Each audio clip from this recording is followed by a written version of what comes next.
Guys, Buff Elgato here. I'm going to tell you some of the nerfs, buffs, changes, and secret patches that they've done in this Season 3.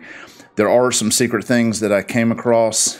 I'm sure that we haven't all found all of them yet, but they always try to sneak something secret in here that they do not publicly announce. I'm not going to get into a bunch of numbers and sound like some kind of math teacher up here. I'm just going to run through real quick and basically tell you what's good, what's bad, in my opinion. In my opinion, the Kilo is dead. I have been a Kilo fan since day one. Since day one, I think I made one of my first videos on the best gun in the game, and it was the Kilo. I've been rocking it ever since. I tried using it. I'm not saying it won't down somebody, won't kill somebody. I'm not going to say you're not going to get any wins with it. But for someone that uses the Kilo all the time, the Kilo does a lot less damage. And I have seen nothing in the patch notes talking about the Kilo. I see nothing in the patch notes saying that they've reduced the damage or anything like that, the multipliers or anything, but they definitely have. The Kilo is not the best gun anymore. If you ever thought that. Some people still rocking the Grawl, the M4, the AMAX. I understand that, but we got to give credit where it's due. Kilo's been a great gun, and I tried using it, and to me, it's utter trash than what it was. In my opinion, the metas that I've used are the Farah, the Krig, the MAC-10 still is, and the AK-47 is getting up there. Even the new sniper rifle, the Swiss, is, once you put the right attachments on it, it's about on par with the Car 98. It hits really hard, and the ADS and reload speed is really quick like the Car. So anyway, I'm just going to run through stuff real quick. I'm not going to try to bore you. So the new weapons, PPSH, that's an SMG. You get it at tier 15 in the Battle Pass. You do not have to own the Battle Pass. It is a free unlock. The Swiss K31 sniper rifle, you get that at tier 31 of the Battle Pass. That's a free unlock as well. You can go into Nuketown and Cold War and rank them up really quick if you have that. If you don't, then you can do it through Warzone or Plunder. Just do jobs, get a lot of kills, things like that. The Swiss K31, I think, is going to be one of the new metas down the road here. Now, the LC10, they changed challenges to unlock it if you don't have the LC10. I recommend doing this.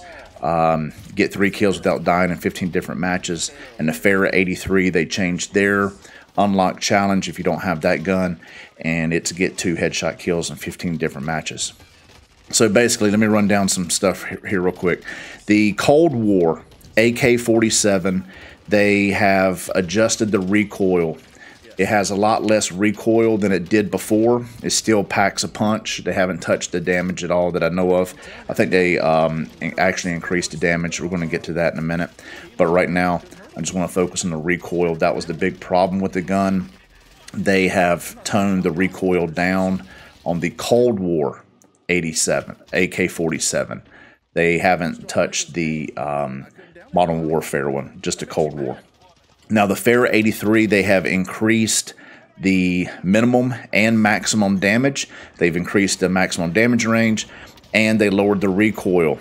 And the Farah is a beast. It's been working really well for me.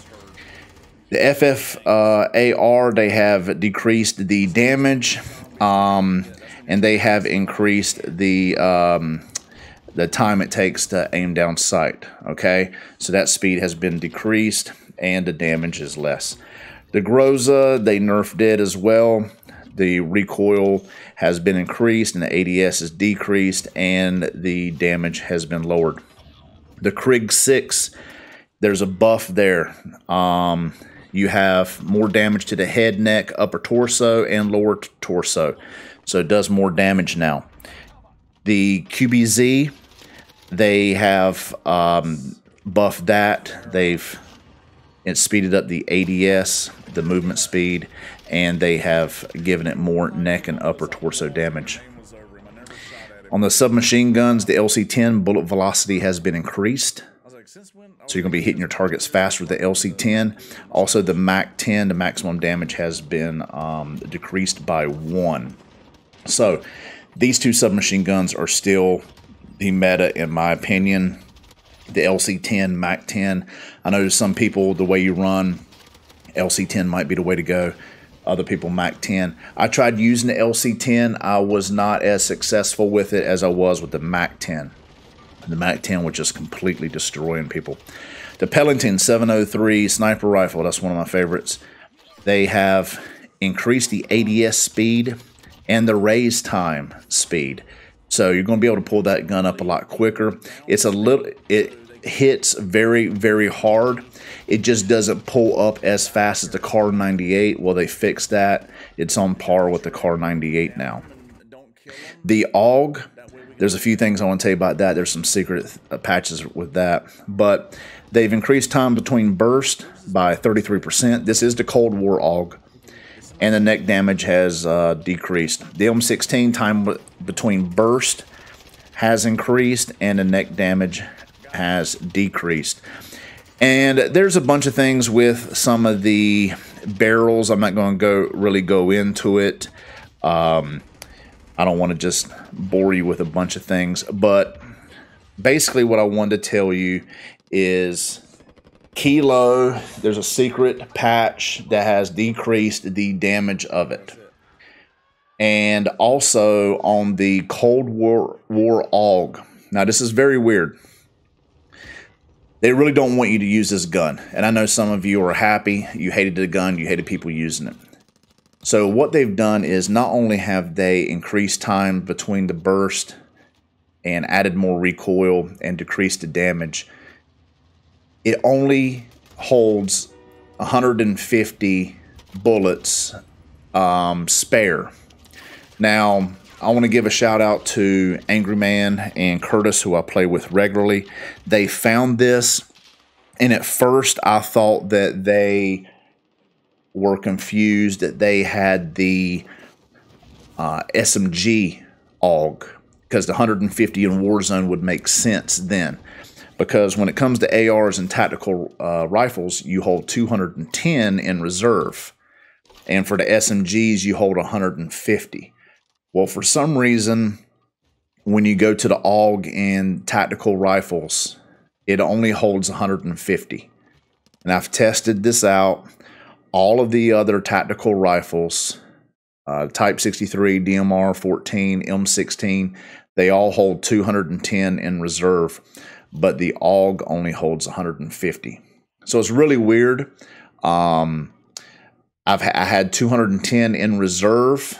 I carry 2 tactical rifles, and I have 210 bullets on me. But when I switch over to the AUG, it drops to 150. When I switch back to another gun, it's at 210. This is the tactical rifle. It is not the SMG. So this is a hidden patch they threw in there for people to really not want to use this thing. In my opinion, guys, the Kilo, I hate to see it go. It is not acting the way it used to. The way I would go, try taking a Farah, try taking a Krig, and just swap between them like I do, and just see which one you like the best, and then try running the LC-10 and MAC-10, swap between them, maybe go to Plunder so you constantly have them, swap between them, see which one you like the best, and then run that as your secondary. For me, I'm going to show you my loadout. This is what I usually run here. This is my Farah. I go with the GRU suppressor, the 18.7 Spetsnaz RPK barrel. I go with the Axel Arms 3x scope, the VDV 50 round fast mag, and the Spetsnaz grip. Okay, this is what I run on my Farah. Just in case you want to know the reticle I use the Precision. All right. Now, as backup, I go with the Mac 10. I just picked a Gallantry skin, but I changed a bunch of things. So I use Agency Suppressor, 5.9 Task Force Barrel, Field Agent Grip, the Stanag 53 round drum. I know some people want to go to salvo. You can, but what it does is you get the reload quickness, but you have more aim down sight time than you do with the drum. And last, I use the Airborne Elastic Wrap. Okay, that gives me a lot more aim down sight, which counters what I'm losing here on the drum. Okay, so guys, that's my loadout, and that's some of the things they hidden. I'm not sure what else they hidden, but the Kilo, they didn't mention anything about it. Kilo is not as good as it was, and the AUG tactical rifle, not only is everything nerfed like they listed, but it only holds 150 rounds. You can try it yourself. As of today, that's how it is. And yesterday is when the new season started. So guys, if you like this video, please hit like, please share. Let me know if you found anything else out that they did not release to the public, these secret patches. I know there's more. Anyway, guys, thanks for watching, and I'll see you in the next one.